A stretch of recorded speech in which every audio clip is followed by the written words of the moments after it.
Hello students, आज फिर लेके आया हूं आपके लिए प्रोबेबिलिटी का क्वेश्चन जो कि जेई एडवांस का क्वेश्चन है और अच्छा क्वेश्चन है। आइए समझते हैं क्वेश्चन क्या कहना चाह रहा है। तो let x comma y z cross z, नहीं जेड क्रॉस जेड का मतलब इंटीजर, ठीक है। X square by 8 plus y square by 20 less than 1 and y square less than 5x। तो सबसे पहली चीज तो जैसे ही मैंने सुना तो मेरे माइंड में आ गया कि एक्स भी इंटीजर है और वाई भी इंटीजर है।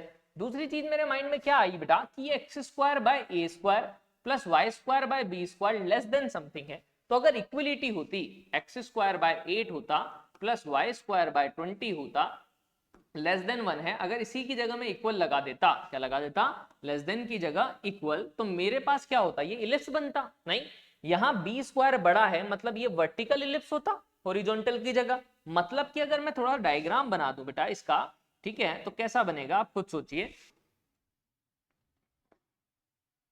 ये कुछ ऐसा, ठीक है, मैं इलिप्स बना देता हूं इलिप्टिकल। तो ये वर्टिकल इलिप्स होगा ऐसा कुछ, अगर आपको समझ में आ रहा हो तो, ठीक है। तो ये वर्टिकल इलिप्स है जिसका अपने पास ए स्क्वायर कितना है बेटा 8, यानी ए इक्वल टू कितना है twice of root two. Root लूंगा, 8 का रूट क्या होता है 2 रूट 2, मतलब ये जो पॉइंट है वो 2 रूट 2 है, गॉट इट। इसी तरह से अगर मैं बात करूं इसकी तो ये रूट 20 आएगा बेटा। रूट 20 का मतलब क्या हो जाएगा 2 रूट कितना 5, 4 5 जा 20, गॉट इट। तो ये अपने पास बी वाली वैल्यू आ गई। क्लियर। अच्छा, अब आगे देखते हैं बेटा, समझते हैं दूसरी चीज। क्या आगे बोला है and y square less than 5x, यानी अगर मैं Y square equal to 5x लेता बेटा तो ये तो क्या होता पैराबोला। पैराबोला कैसे बनता है कुछ इस टाइप का, नहीं तो मैंने बना दिया, गॉट इट। अच्छा, अब आगे बात कर रहे हैं बेटा क्या three distinct point p q r randomly chosen from x. X में से 3 पॉइंट रैंडमली चूज किया अपन ने। Then the probability that p q r form a triangle whose area is positive integer. भाई एरिया ऑफ ट्राइंगल क्या होता है half into base into height, ये मुझे समझ में आ जाना चाहिए एरिया देखते ही। नहीं, अब देखिए बेटा सबसे पहली चीज यहाँ लेस देन था तो उसको प्लॉट कर लेते हैं। नहीं, आपको समझ में आना चाहिए इलिप्स में अगर लेस देन है मतलब अंदर वाला एरिया, पैराबोला का भी कौन सा अंदर वाला एरिया। अगर किसी को नहीं आता है तो पॉइंट रख के आप चेकआउट कर सकते हो। जैसे यहाँ ले लिया मैंने 1,0 पॉइंट, नहीं ये 2 रूट 2 है, 2 से तो बड़ा आएगा बेटा, तो ये 1,0, ये 2,0, फिर यहाँ 3,0 ऐसे आएगा। तो अगर 1,0 रखोगे आप यहाँ तो x की जगह 1 y की जगह 0, नहीं x की जगह 1 y की जगह 0, इसको सेटिस्फाई कर रहा है। 5 ग्रेटर देन है 1 से, बिल्कुल। देखिए 1 और 0 रखा तो 5 इंटू 1, नहीं ग्रेटर देन 0, तो बिल्कुल 5 0 से बड़ा है, सेटिस्फाई कर रहा है, मतलब इधर का रीजन, मतलब पैराबोला के तो अंदर का region. Same to same ellipse भी सेटिस्फाई कर रहा है, मतलब कौन सा रीजन अपने पास शेडेड हो गया बेटा। अगर आपको मैं शेडेड करके दिखाऊं, ठीक है, व्हाइट से शेडेड करा देते हैं, ठीक है, तो देखिए कैसा दिखेगा आपको, कुछ ऐसा। ये वाला रीजन जो है अपने पास, ये अपने लिए क्या है काम का रीजन, इस रीजन की वो बात कर रहा है। अब इस रीजन में मुझे 3 पॉइंट चुनने पी क्यू और आर, लेकिन पॉइंट में ये ध्यान रखना कौन से, जो इंटीजर हो, क्या हो इंटीजर हो। तो इसको थोड़ा सा डायग्राम को अच्छे से बना लेते हैं ताकि आपको इजीली समझ में आ सके बेटा कि क्या कहना चाह रहा हूं, तो समझने का ट्राई करना।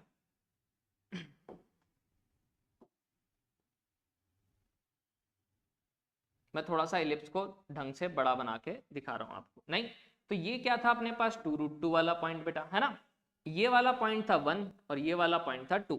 इसके लिए मैंने लाइन ड्रॉ कर दी, एक ब्लू से कर देता हूं, समझने का ट्राई करना, है ना बेटा। एक और लाइन ड्रॉ कर रहा हूं जो ग्रीन से कर लेते हैं।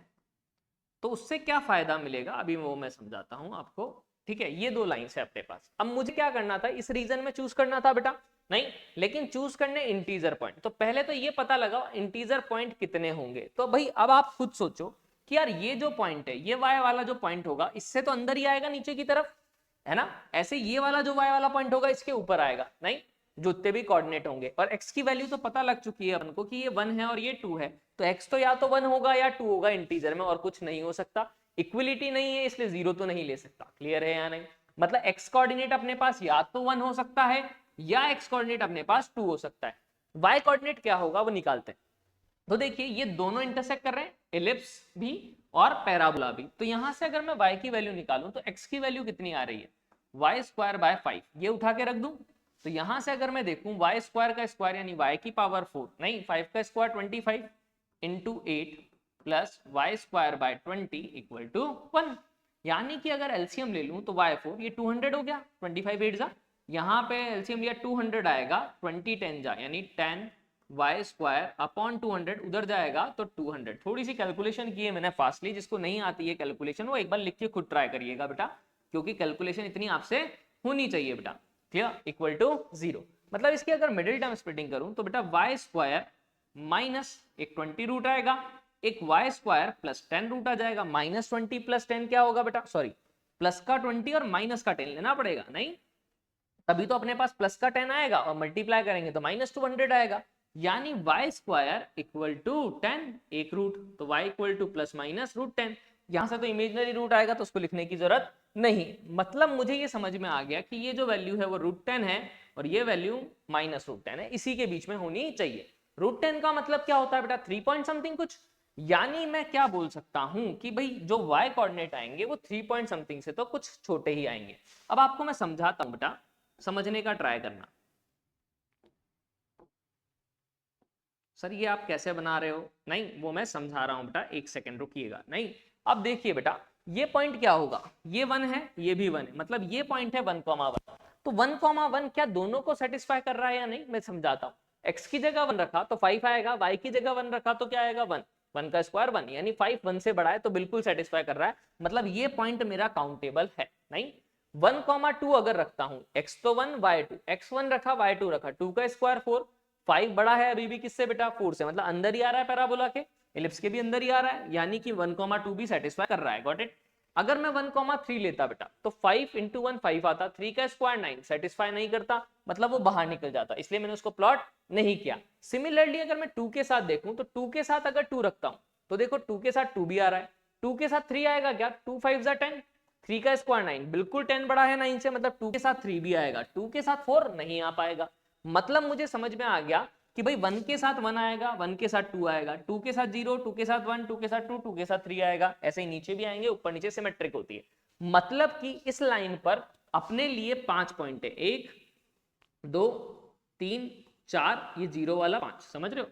ऐसे इस पर भी कितने पॉइंट है, 1 2 3 4, 0 वाला 5 6 और 7। नहीं मतलब इस लाइन पर 7 पॉइंट है और इस लाइन पर 5 पॉइंट है, ये आपको क्लियर हो गया होगा, इंटीजर पॉइंट। क्लियर, यानी टोटल पॉइंट अपने पास कितने हैं जो इंटीजर हैं, x में जितने पॉइंट हैं वो हैं 12, मतलब टोटल पॉइंट अपने पास 12 हैं बेटा। क्लियर, अब वो अपन से क्या कहना चाह रहा है, then the probability that PQR form a triangle whose area is positive integer. मतलब इन 12 पॉइंट में से मुझे 3 पॉइंट सेलेक्ट करने हैं जिनका एरिया इंटीजर आए।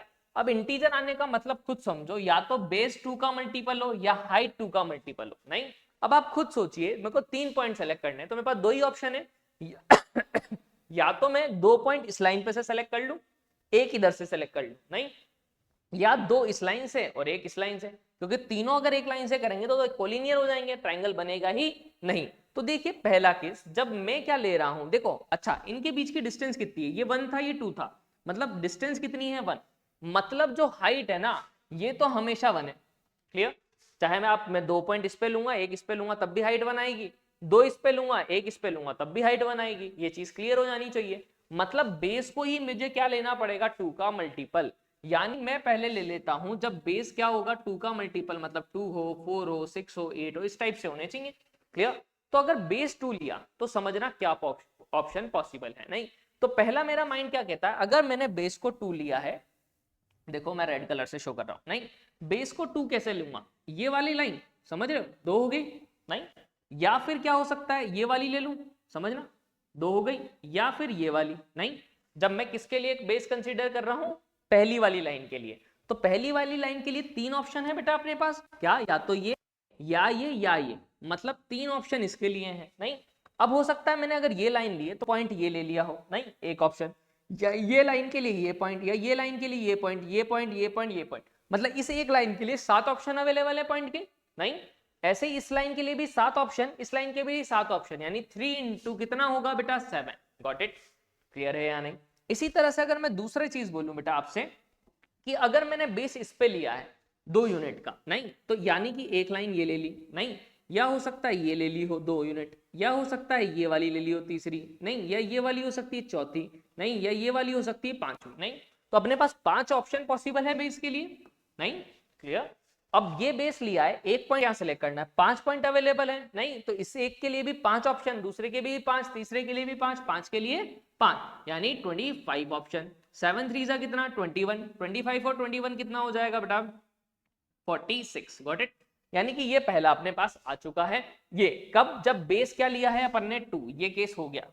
अब ले ले हैं बेस कितना बेटा अपने पास 4, नहीं अगर मैं 4 लेता हूं बेटा तो आप समझने का ट्राई कीजिएगा। नहीं अगर बेस 4 लिया तो क्या होगा, 4 चाहिए अपन को यूनिट, 2 ऊपर यूनिट है 2 नीचे है, मतलब ये एक ही ऑप्शन है। बोलो 4 यूनिट डिस्टेंस ऊपर ही ऐसी आएगी, 2 यूनिट ऊपर 2 यूनिट नीचे, तो इसके लिए तो एक option. Got it. 7 point available है यानी 1 into 7। क्लियर। या फिर क्या हो सकता है, इधर अगर 4 यूनिट लूं तो कैसे लूंगा बेटा, 3 यूनिट ऊपर थी 1 यूनिट नीचे, यानी या तो ये लाइन ले ली, समझ रहे हो 4 यूनिट में, या फिर ये वाली लाइन ले ली, नहीं या फिर ये वाली लाइन ले ली, मतलब 3 ऑप्शन अवेलेबल है। क्लियर।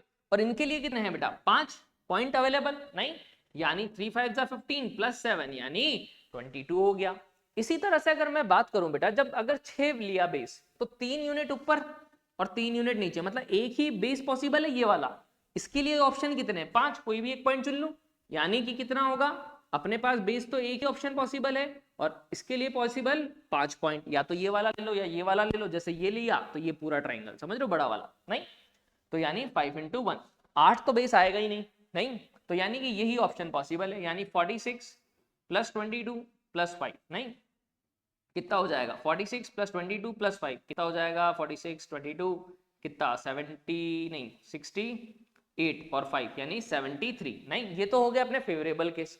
टोटल केस क्या होंगे भाई, टोटल 12 पॉइंट है, उनमें से कोई भी 3 पॉइंट सेलेक्ट कर लो, तो यानी 12C3, इसको सॉल्व आउट कर लेंगे आंसर आ जाएगा। वैसे भी दिख रहा है साफ साफ बेटा कि 73 क्या है, एक प्राइम नंबर, डिविजिबल तो हो नहीं रहा किसी से, ऑब्वियस ही चीज है, तो 73 ऊपर जिसमें आ रहा होगा वही अपना आंसर होगा, तो ये है। बाकी आप 12C3 को भी सॉल्व कर सकते हैं, करके भी दिखा देता हूँ। 12 into 11 into 10, 12C3 कैसे सॉल्व करते हैं, 12 को 3 बार खोल दो, 3 को भी पूरा खोल दो, 3 2 जा 6, 6 से 2 बार यानी 220 ही आ रहा है बिल्कुल, तो यानी 73/220 ये अपना क्या हो गया आंसर। तो बहुत ही लॉजिकल क्वेश्चन था, एडवांस का था बेटा, तो अच्छा क्वेश्चन है ही सही, ठीक है।